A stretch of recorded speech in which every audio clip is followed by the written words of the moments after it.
देखते ही देखते सावन का पवित्र महीना खत्म होने को चला। आज है अंतिम सोमवारी। सोमवारी व्रत की बहुत ही मान्यता है, बहुत ही महत्वपूर्ण कथा ये है। लोगों को सोमवार व्रत की ये कथा पसंद आए तो कमेंट में ओम नमः शिवाय लिखिए और चैनल को सब्सक्राइब भी करिए।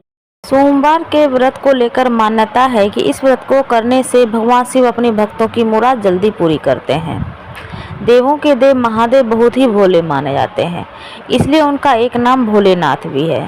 पौराणिक मान्यता के अनुसार भगवान शंकर को प्रसन्न करने के लिए किसी भी तरह के खास विशेष पूजन की आवश्यकता नहीं होती है, क्योंकि कहा जाता है कि वह तो भोले हैं और भक्त की मन से की गई क्षणिक मात्र की भक्ति से ही वो प्रसन्न हो जाते हैं। अगर आप भी शिव की भक्ति और कृपा पाने के लिए सावन के सोमवार का व्रत करते हैं तो इस कथा से भोलेनाथ को प्रसन्न कर सकते हैं। तो चलिए मैं आज आप लोगों को सुनाती हूँ सोमवार व्रत की कथा। एक बार किसी नगर में एक साहूकार था। उसके घर में धन की कोई कमी नहीं थी, लेकिन कोई संतान न होने के कारण वह बहुत दुखी था। संतान प्राप्ति के लिए वह हर सोमवार को व्रत रखता था और पूरी श्रद्धा के साथ शिव मंदिर जाकर भगवान शिव और माता पार्वती की पूजा करता था। उसकी भक्ति देखकर एक दिन मां पार्वती प्रसन्न हो गई। उन्होंने भगवान शिव से साहूकार की मनोकामना पूर्ण करने का निवेदन किया।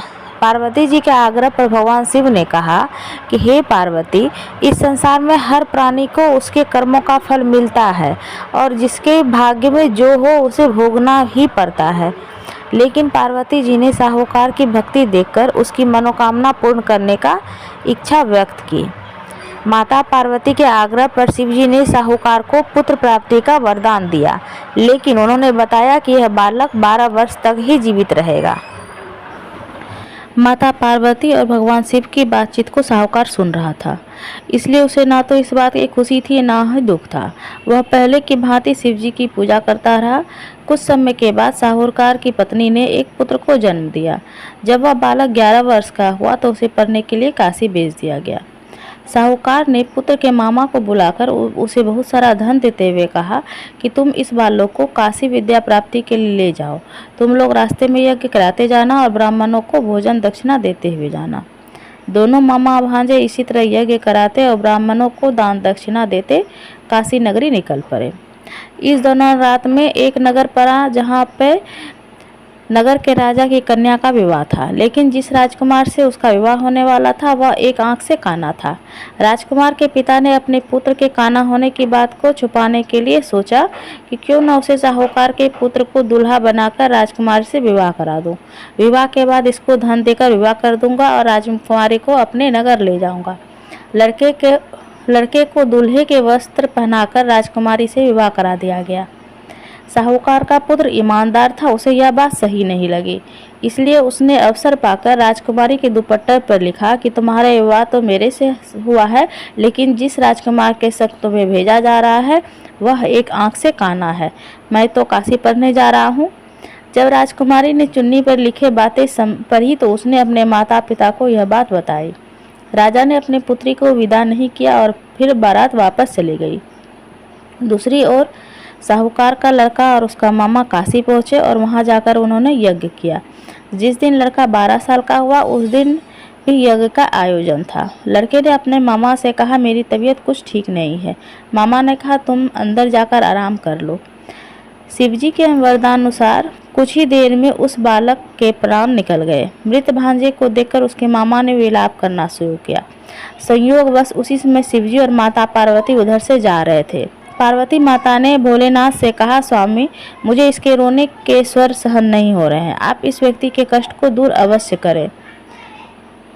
जब शिवजी मृत बालक के समीप गए तो वह बोले कि यह उसी साहूकार का पुत्र है जिसे मैंने 12 वर्ष की आयु का वरदान दिया था। अब इसकी मृत्यु का समय पूरा हो चुका है। लेकिन मातृभाव से विभोर माता पार्वती ने कहा, हे महादेव, आप इस बालक को और आयु देने की कृपा करें, अन्यथा इसके वियोग में इसके माता पिता भी तड़प तड़प कर मर जाएंगे। माता पार्वती के पुनः आग्रह पर भगवान शिव ने उस लड़के को जीवित होने का वरदान दिया। शिव जी की कृपा से वह लड़का जीवित हो गया।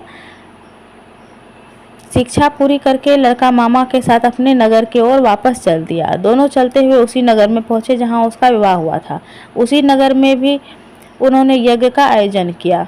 उस लड़के के ससुर ने उसे पहचान लिया और महल में ले जाकर उसकी खातिरदारी की और अपनी पुत्री को विदा किया। इधर साहूकार और उसकी पत्नी भूखे प्यासे रहकर बेटी की प्रतीक्षा कर रहे थे। उन्होंने प्रण कर रखा था कि यदि अपने बेटे की मृत्यु का समाचार मिले तो वह भी प्राण त्याग देंगे, परंतु अपने बेटे के जीवित होने का समाचार पाकर वह बेहद प्रसन्न हुए। उसी रात भगवान शिव ने साहूकार के स्वप्न में आकर कहा, हे श्रेष्ठी, मैंने तेरे सोमवार को व्रत करने और व्रत कथा सुनने से प्रसन्न होकर तेरे पुत्र को लंबी आयु प्रदान की है। इसी प्रकार जो कोई सोमवार व्रत करता है या कथा सुनता है और पढ़ता है, उसे सभी कष्ट दूर होते, सभी मनोकामनाएं पूर्ण होती हैं। यदि आप लोगों को सोमवार व्रत की ये कथा पसंद आई हो तो कमेंट में ओम नमः शिवाय लिखें, चैनल को सब्सक्राइब करें और लाइक भी करें। धन्यवाद।